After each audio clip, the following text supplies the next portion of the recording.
Bilang bahagi ng pagdiriwang ng Police Community Relations Month, nagsagawa ang Police Regional Office 3 ng isang bloodletting activity sa Camp Captain Julian, Olivas, City of San Fernando, Pampanga. Isinagawang aktibidad katuwang ang Jose B. Lingad Memorial Regional Hospital na naglalayong makalikom ng sapat na dugo upang makatulong sa mga pasyenteng nangangailangan ng agarang blood transfusion.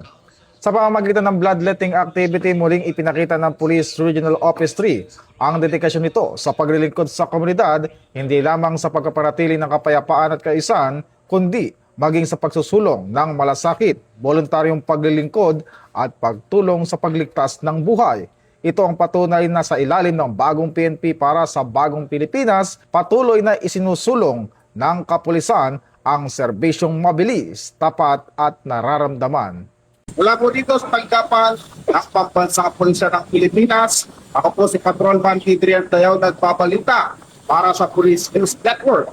Alagad ng para sa tagataguyod ng Balitang Pulis.